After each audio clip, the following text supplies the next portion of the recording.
ఎక్కడైనా ల్యాండ్ పై ఇన్వెస్ట్ చేయాలని అనుకుంటున్నారా? అయితే ఫ్యూచర్ సిటీలో ఇప్పుడే ల్యాండ్ పీస్ పెట్టుకోండి. పూర్తి వివరాలకు మాకు కాల్ చేయండి.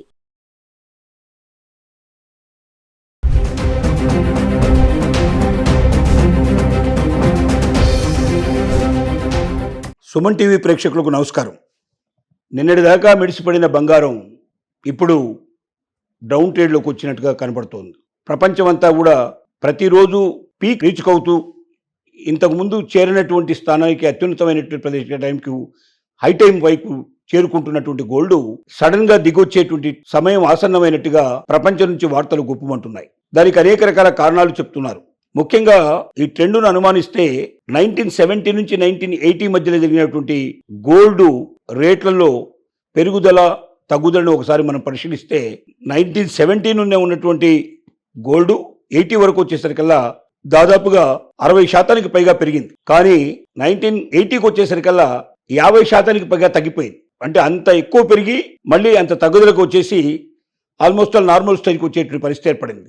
ఇవాళ చూస్తే 2013 తర్వాత అంటే దాదాపుగా 12 సంవత్సరాల క్రితం ఉన్నటువంటి పరిస్థితికి రీచ్ అయ్యేటువంటి పరిస్థితి కనబడుతుంది. ఆనాటి సిచ్యువేషన్ ఏదో ఉందో గోల్డ్కి ఇవాళ ఆ గోల్డ్ ఆ స్టేజ్కి తిరిగిపోయేటువంటి కనబడుతుంది. ఆ పద్ధతి కనబడుతుంది, ఆ లక్షణాలు కనబడుతున్నాయి. సో దీనికి కారణాలు ఏమిటి అని మనం ఒకసారి బెనిఫిట్స్ చూస్తే, మొట్టమొదటిది భారతదేశంలో గోల్డ్ కొనేటువంటి సీజన్ పూర్తయింది. అంటే ఇక ఈ సీజన్లో గోల్డ్ ఇంత పెద్దగా కొనలేక నెక్స్ట్ మళ్ళీ జనవరి వరకు పెద్దగా కొనుగోళ్లు ఉండకపోవచ్చు, ఇంత భారీ ఎత్తున ఉండవు. ఇందులో 10% 20% ఒకవేళ కొనుగోళ్లు ఉండొచ్చు తప్ప 70% వరకు 80% వరకు కొనుగోళ్లు జరగకపోవచ్చు అనేది ఒక ఆలోచన. రెండోది ఏమిటంటే ముఖ్యంగా స్టాక్ మార్కెట్స్ చాలా బలపడ్డాయి, లాభాల్లో పరిగెడుతున్నాయి. ఆ మధ్య విపరీతమైన ఫ్లక్చుయేషన్లో ఎప్పుడు ఎంత తగ్గిపోతుందో, ఎంత డమాల్మడి పడిపోతుందో అని భయంగా ఎదురు చూసిన స్టాక్ మార్కెట్లు ఈ రోజుకు రేపటికి ఎంత పెరుగుతుందో చూద్దామన్నంత ఉత్సాహాన్ని కలిగించేటట్టుగా స్టాక్ మార్కెట్లు మొత్తం కూడా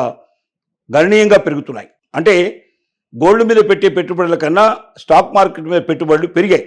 ఇక మూడో వైపున చూస్తే దేశాలు పర్చేజ్ చేసేటువంటి బంగారాన్ని ప్రస్తుతానికి పర్చేజ్ చేయాల్సిన అవసరం లేదు, ఉన్నంతలో మనం స్థిరీకరించుకుందాం, ఎందుకన్నా అక్కర్లేదని ఉద్దేశంతో చాలా దేశాలు విరమించుకున్నాయి, బంగారాన్ని కొనడం అనేది విరమించుకున్నాయి. ఇంకొక రీజన్ మనం తీసుకుంటే భారతదేశం చైనానే ప్రపంచ మార్కెట్లో గోల్డ్ని సగానికన్నా ఎక్కువ కొంటాయి. అంటే మొత్తం దేశం ప్రపంచం లోపల మొత్తం కొనేటువంటి గోల్డ్లో 50%కు పైగా భారతదేశం చైనా ఈ రెండు దేశాలు మాత్రమే కొంటూ ఉంటాయి. కాబట్టి ఇప్పుడు ఈ రెండు దేశాల్లో కొనడం అనేది తగ్గింది. హైయెస్ట్ రేట్లు పెరగడం వల్ల కావచ్చు, లేక మరి ఏదైనా కారణం కావచ్చు, కానీ విపరీతంగా కొనేటువంటి తత్వం చాలా తగ్గిపోయింది.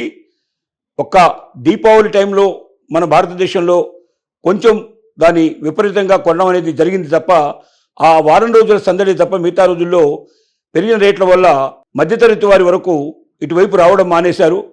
ఓన్లీ ఉన్నత శ్రేణి వారు బాగా కొనగలిగే కెపాసిటీ ఉండేవాడు తప్ప గోల్డ్ కొనడం అనేది మానేశారు. ఇవి కూడా ఒక కారణాలుగా మనం చెప్పుకోవడానికి అవకాశం ఉంది. తర్వాత ఆర్థిక మాంద్యం, కొంచెం మాంద్యంలో తేడా వచ్చినట్టుగా కనబడుతుంది. మనకు ఆర్థిక మాంద్యంలో తేడాలు కనబడుతున్నాయి. అంటే ఆర్థిక మాంద్యం ఇంతకు ముందు ఉన్నటువంటి పరిస్థితి నుంచి కొంచెం కోలుకునేటువంటి దిశకు మనం చేరుకుంటున్నాం. నాలుగోది ఏంటంటే రూపీ బలపడింది, డాలర్ కూడా బలపడింది. డాలర్ ఎప్పుడైతే బలపడుతుందో అప్పుడు గోల్డ్ తగ్గిపోతుంది. సో ఈ మధ్య కాలంలో డాలరు బలపడటం అనేది ఎక్కువైపోయింది, బలంగా ఉంది, స్ట్రాంగ్గా ఉంది, ఇంకా స్ట్రాంగ్ వైపు ప్రయాణం చేస్తుంది. కాబట్టి గోల్డ్ డౌన్ ట్రేడ్లోకి వచ్చేటువంటి పరిస్థితులు కనబడుతున్నాయి. తర్వాత ప్రపంచ యుద్ధాల్లో ప్రస్తుతానికి మనకు రష్యా యుద్ధం ఒకటే మనకు కనబడుతుంది తప్ప మిగతా యుద్ధాలన్నీ దాదాపుగా తాగిపోయాయి. ఇప్పుడు యుద్ధ వాతావరణాలు లేని పరిస్థితి ఏర్పడింది. ముఖ్యంగా మనకు ఇజ్రాయిలు గాజాల మధ్య జరిగినట్టు యుద్ధం ఎప్పుడైతే ఆగిపోయిందో ప్రపంచ శాంతి వైపు ప్రయాణం చేస్తుండగా కనబడుతోంది. ఇది కూడా ఒక రకంగా బంగారం డౌన్ ట్రేడ్కి కారణమైపోయిన పరిస్థితి ఏర్పడింది. ఏది ఏమైనప్పటికీ ఈ అనేక రకాల కారణాలు దీంట్లో ఉన్నాయి. ఈ కారణాలన్నీ కలుపుకుంటే బంగారం ఇవాళ సుమారుగా మరి $424 ఒకేసారి తగ్గిపోయే పరిస్థితి, ఔన్స్ రేట్ లోపల తగ్గేటువంటి పరిస్థితి ఏర్పడిందంటే దాదాపు 6.3% ఒకేసారి డౌన్ఫాల్ కనబడింది. అలాగే వెండి 7.3% డౌన్ఫాల్ కనబడింది. వెండి అయితే 1,10,000 నుంచి 1,20,000 మధ్యలో ప్రయాణం చేసిన వెండి ఢమాలమని పడిపోయి 81,000కి వచ్చేసింది. బంగారం మరి మనకు దాదాపుగా 1,30,000 టచ్ చేసినటువంటి బంగారం, అందుకన్నా ఎక్కువగా పెరిగిపోయిన బంగారం ఇప్పుడు అది మరి ఇవాళ 1,20,000 లోపుగా టచ్ అయ్యే పరిస్థితులు మనకు కనబడుతున్నాయి. అంటే మార్పు చాలా ఎక్కువ గణనీయంగా కనబడుతోంది. భవిష్యత్తులో ఇంకా బాగా డౌన్ ట్రేడ్లకు వెళ్ళే అవకాశాలు కనబడుతున్నాయి. 1,00,000కు దిగువగా వెళ్ళినా ఆశ్చర్యపడాల్సిన అవసరం లేదని ప్రపంచ నిపుణులంతా చెప్తున్నారు. కాబట్టి బంగారాన్ని కొనాలనుకున్న వాళ్ళు ఎవరైనా సరే తాత్కాలికంగా కొనడం ఆపేసేయండి. ఎందుకంటే రేట్లు బాగా డౌన్ఫాల్ అయ్యే అవకాశాలు ఉన్నాయి. కాబట్టి బాగా తగ్గితే మరి అప్పుడు మనం బాధపడాల్సిన పరిస్థితి ఏర్పడుతుంది. కాబట్టి ఇంతకన్నా పెరిగే అవకాశాలు అయితే కనబడటం లేదు. ప్రస్తుతానికి మాత్రం కొంతకాలం గ్యాప్ ఇచ్చే అవకాశం కనబడుతోంది. పెరుగుతున్న దానికి మనకు ఇబ్బంది లేదు, కానీ తగినప్పుడు మాత్రం మనం జాగ్రత్తలు తీసుకోవాలి.